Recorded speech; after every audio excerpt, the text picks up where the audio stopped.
श्री शिवाय नमस्तुभ्यं। कभी कभी अगर तुमको लगे कि मेरे जीवन में बहुत बीमारियों ने मुझे घेर रखा है तो प्रयास करा करो कि जो ये बेलपत्र होती है, उस बेलपत्र की जो ये डंडी होती है, इस बेलपत्र को अशोक सुंदरी वाली जो जगह होती है वहां पर इसका चढ़ाकर डंडी का जो भाग है वो शिवलिंग की ओर हो जाए और यहीं से जल चढ़ाते चढ़ाते चढ़ाते चढ़ाते अशोक सुंदरी से जल चढ़ाते चढ़ाते ओमकार जैसा, ओमकार जब हम अशोक सुंदरी से चालू करेंगे तो वो जल पहले गणेश जी के पास जाएगा, फिर वापिस अशोक सुंदरी के पास जाएगा, अशोक सुंदरी से कार्तिकेय के पास जाएगा, कार्तिकेय से महादेव के पास जाएगा। ऐसा ओमकार जैसा जल जब तुम्हें लगे कि बीमारी बहुत घेर रखी है और बहुत बीमारी ने घेर लिया, कोई किडनी, कोई लीवर, कोई बहुत शरीर में कष्ट, कोई रोग बीमारी, या कहीं तुमको ऐसा लग रहा है कि मेरा गर्भ 20 साल हो गए, 22 साल हो गए, संतान नहीं, तब भी इस प्रयोग को जरूर करिएगा। डंडी का मुख शिवलिंग की ओर, पत्ती का मुख अशोक सुंदरी की ओर।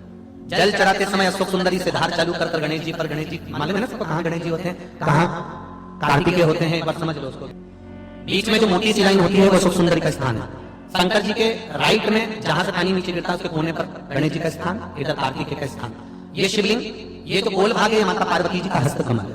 हम जब भी अगर इस कार्य को कर रहे हैं तो बेलपत्री जो चढ़ा रहे हैं वो अशोक सुंदरी वाली जगह पर बीच में चढ़ा दिया, डंडी का मुंह की तरफ जल चढ़ाना यहीं से चालू करा, यहाँ से गणेश जी पर गया, गणेश जी से अशोक सुंदरी का आया, अशोक सुंदरी से कार्तिकेय पर आया, कार्तिकेय से देवादिदेव महादेव पर आया। ये ओम बिंदु जल है, इसको हरिओम जल भी कहते हैं। उज्जैन महाकाल में भगवान शंकर को सवेरे सवेरे सबसे पहला जो जल चढ़ता है वो हरिओम जल चढ़ता है। आप कभी भी उज्जैन वालों से जाकर पूछना, भस्मरमैया मंडल से पूछना या उज्जैन के किसी एक व्यक्ति से पूछना या वहां के पंडा जी से पूछना कि हरिओम जल कब चढ़ता है, तो वो कहेंगे सबसे पहला जल सुबह का हरिओम जल चढ़ता है। इसको हरिओम जल भी कहते हैं। ये रोग निवारण के लिए, कार्य सिद्धि के लिए होता है। कभी कभी आप किसी कंपटीशन एग्जाम में बैठ रहे हैं, किसी परीक्षा को देने के लिए जा रहे हैं, तब भी हरिओम जल का प्रयोग कर सकते हैं। एक बात बहुत ध्यान लगाकर सुनिएगा, स्मरण में रखिएगा। जब क्रोध की अवस्था होती है, क्लेश की अवस्था होती है, अशांति होती है, तब धतूरा शिव जी को चढ़ाकर 1 लोटा जल अवश्य चढ़ा देना चाहिए।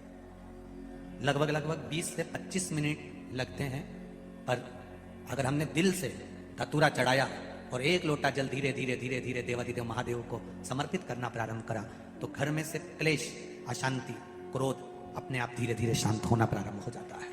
धतूरे में वो एक आनंद है, धतूरे में वो एक सुख है, धतूरे में वो एक आनंद है।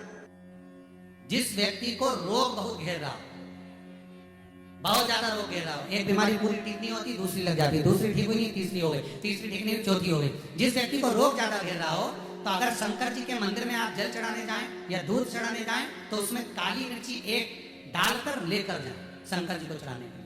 फिर धीरे धीरे रोग समाप्त होगा, दूसरा रोग नहीं घेरे, रोग समाप्त। काली मिर्ची शंकर को समर्पण कर, रोग बढ़ गया, बेलपत्री के वृक्ष के नीचे दीप लगाना प्रारंभ करो। बाबा से विनती कर घी का दिया लगाइए बेलपत्र वृक्ष के नीचे, बाबा से विनती।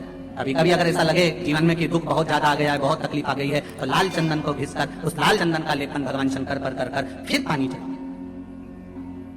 अगर कोई संकट भारी है और नहीं कट रहा, हम तो बेटियों से भी कहते हैं जिसका विवाह नहीं हो रहा हो, 25 साल, 30 साल, 27 साल, 28 साल, 32 साल, 40 साल हो गए हो, नहीं हो रहा बेटा बेटी का विवाह, उसे लाल चंदन का प्रयोग अशोक सुंदरी वाली जगह पर 7 बिंदी लाल चंदन की लगाकर 7 बेलपत्र 7 बिंदी पर रखिए और महाराज अपनी कामना कर भगवान से आइए, बाबा देगा, करेगा, 3-4 महीने में विवाह पक्का करेगा। ये लाल चंदन की महत्वता है। शुद्ध जैसे किसी नारी का गर्भ नहीं ठहर रहा, 15 साल हो गए, 20 साल हो गए, 25 साल, जैसे इसने लिखा एक माता ने कि 18 साल की बेटी हो गई थी पर संतान में पुत्र नहीं, तो उसने भाव से कथा सुनी।